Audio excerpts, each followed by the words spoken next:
श्री कुंज बिहारी श्री हरिदास 13वां अध्याय। असुर जलंधर का हुआ शंकर से संग्राम, दैत्य क्रोध करके चढ़े, हारे दैत्य तमाम। नारद जी बोले, जलंधर राहु की इन बातों को सुनकर क्रोधित हो अपने दैत्यों के साथ लेकर जल्दी जल्दी चल दिया। जल्दी के कारण उसका मुकुट पृथ्वी पर गिर गया और आप भी फिसल पड़ा। दैत्यों की सेना के सैकड़ों विमान आकाश में ऐसे छा गए जैसे वर्षा ऋतु में बदला। तब उसको आता हुआ देखकर इंद्रादिक सब देवता छिपकर शिवजी के पास गए। बोले, हे स्वामी, देवताओं की ऐसी विपत्ति को क्या आप नहीं जानते हो? आप जलंधर का वध करके हमारी रक्षा करो। इस प्रकार देवताओं के वचन को सुनकर महादेव ने हंसकर विष्णु भगवान को बुलाया और कहा कि आपने संग्राम में जलंधर को क्यों नहीं मारा? आपने बैकुंठ को छोड़कर उसके घर क्यों जा बसे हो? विष्णु बोले, आपके अंश से उसका जन्म है और लक्ष्मी जी के भ्राता, इसलिए उस दैत्य को नहीं मारा, आप ही मारिए। शिव जी ने कहा, यह बड़ा तेजस्वी है, इन शस्त्रों से मेरे हाथों से नहीं मरेगा। इससे सब देवताओं सहित आपने तेज का अंश मुझे अस्त्र बनाने के लिए दो। नारद जी आगे बोले, तब सबने अपने अपने तज दिए, वे मिलाकर एक हो गए। फिर महादेव ने भी अपने तेज छोड़कर बड़े तेज को एकत्र कर एक भयंकर सुदर्शन चक्र बनाया।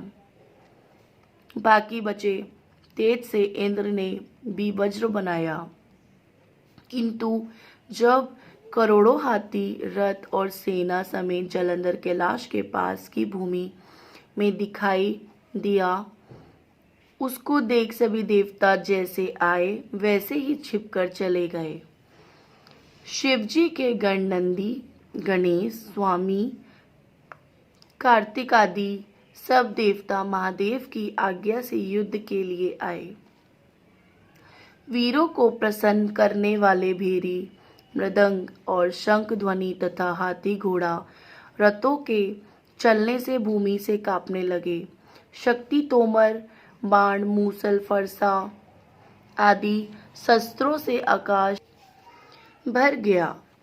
युद्ध में मारे हुए दैत्यों को मृत संजीवनी द्वारा शुक्राचार्य बार बार जिलाने लगे।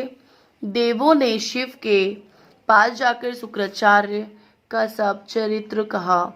तब महादेव के मुख से भयंकर कृता राक्षसी पैदा हुई, जिसकी ताड़ वृक्ष के समान झांग और गुफा के समान मुख था।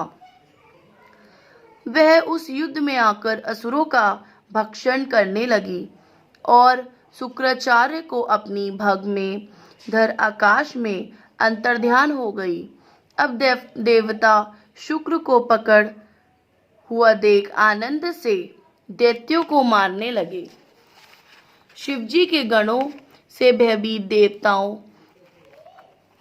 दैत्यों की सेना ऐसे अलग थलग हो गई जैसे वायु के वेग से चलने से तृण समूह बिखर जाते हैं।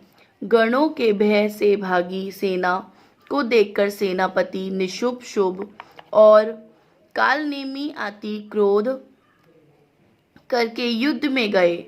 वर्षा के बादलों की तरह इन तीनों ने बाणों की वर्षा करके शिवजी की सेना को घेर लिया। सैकड़ों बाणों से घायल हुए गणों के शरीर से रुधिर ऐसे बरसने लगा मानो बसंत ऋतु में तेसु का वृक्ष दिखाई देता हो। तब फिर गिरते पड़ते वे सब गण तितर बितर होकर युद्ध छोड़कर भाग गए।